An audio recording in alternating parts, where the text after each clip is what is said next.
Welcome back. This is your girl Mystic Misfit with Action and Review, where I like to game, review music, do both, and just let you know how I feel about it. And thanks for joining me on this journey. Let's get it. He started talking about Pop the Trunk, and he recited the whole thing, like, better than I did. I was stunned, man. Like, period. Yeah. You know, and that's another thing, like, biting, like, no biting. No biting. That's the era I'm from, and I don't think that will ever die. Weird. I remember my grandma telling me, you know, the little yellow touches black and the red touches yellow growing up, and I always wondered why, because there wasn't any around. I didn't think it's an actual person. Don't go biting this man. Just telling you. Necessary for us to store up that hornet's nest unless we intend to get stung a million times. I didn't understand that. They had to sting me a million times. Who's got better bars? No, yeah. like overall. Like, it doesn't have to be specifically bar for bar, but just like an overall, which was the better diss track. I mean, Marshall is, he's some sort of, he's psycho. Yeah. You know? I must be psycho too. I knew that was gonna happen. He drops this diss record on MGK. And Kamikaze, no one knew was coming.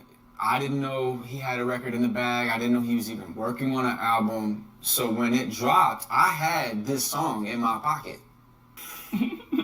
What we gonna do now? You have to now. Yeah, I gotta put this out.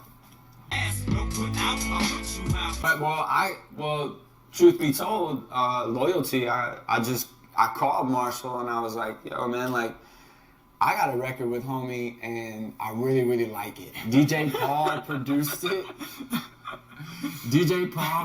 it. And man, he was like, man, fuck it, dude, run it. People need to hear that, you know? People want to hear that. I mean, Marshall's always been selfless with me and what I do, always. I can say that, like, he's always been a champion for me to, like, if it works for me, man, he's behind it. Yeah. And did you feel like you could take a side, or no, when that both came out? No, there wasn't gonna be a side to be taken, and if there was, obviously, I'm riding with Shady. You know, if it meant that we had to go to war or something like that, and Marshall was like, I need you for this, then curtains. I've always been a Yelawolf fan from Pop the Trunk to, you know, Till It's Gone, Tennessee Love, Ghetto Cowboy. So I kind of sensed I don't know if it was a little over a year ago, something happened and he was leaving the label.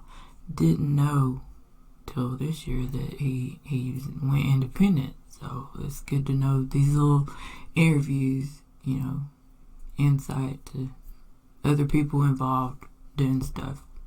What was one of the biggest disagreements you guys had creatively that you know, went one way or another? It was Let's Roll for sure with Kid Rock. You know, it's just classic long conversations. You know, like, why was it such a big disagreement? With Marshall in particular, you know, there was a whole team of people. I mean, just a whole team of people. But it gave me leverage to say no, you know, because the last time it didn't work. You wouldn't believe the suggestions. They wanted Ed Sheeran on Love Story. The label wanted Ed Sheeran to sing the American U hook. I was like, dude, it's American U. He's literally from the UK. Nah, man. You did that EP with him, he owes you that favor. I was like, he owe me another favor. He is not singing American U. Non-coincidental that all of the people dissed on Bloody Sunday were white rappers? Man, I tried to get it cracking on Bloody Sunday for the sake of sport. You know, I was like, first of all, no one I dissed on Bloody Sunday I don't respect.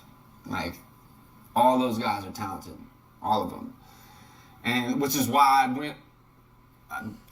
did it. You know, I'm not shooting a deer in a cage. That's no fun. You know, I expected bars out of G-Eazy, to be honest. You know, I expected if anyone was gonna come, I thought G-Eazy was gonna come, but You didn't expect bars out of Post Malone, though, did you? actually, I was hoping. I mean, his Wikipedia says hip hop. And you know, because I've been genres, people forget that I'm an MC, and they forget that I can go there, and I enjoy going there, and I enjoy when artists or other rappers give me the opportunity. But I'm a rebel, bitch. I don't wait at the shore for a wave to crash. I go make the water, transport a surfing earth. I'm never nervous. You can't evolve living on the surface. You can't take me for my purpose. That's like taking fifth life from Curtis. So hop in the next lane.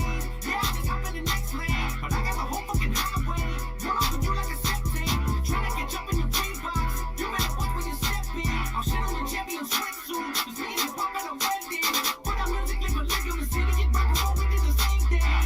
Yeah, I'm on the slums out. Stretch suits in the chain gang. See if Johnny Cash and Jim Morrison became B-boys with Eminem and Pete Floyd. Before the group with Hank, then of course then American would be the important one.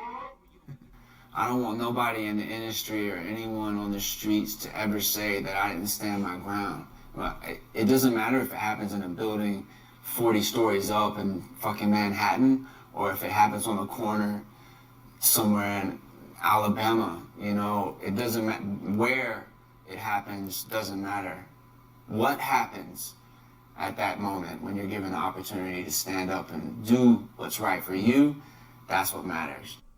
I'm glad for this interview and then seeing what happened, who took jabs, but damn, Yelawolf is a battle rapper. Like, he will go toe to toe and probably, you know, this is gonna be the one right here.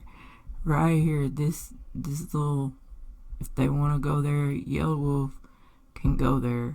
And I'm a big Yelawolf fan, so I don't know what's going on in YouTube land, but crazy times. Hope you like my review. Once again, thanks for joining me on this journey, and please go look for the originals. Link should be below. Go show support to the original artist. And as always, thanks to my YouTube military fam.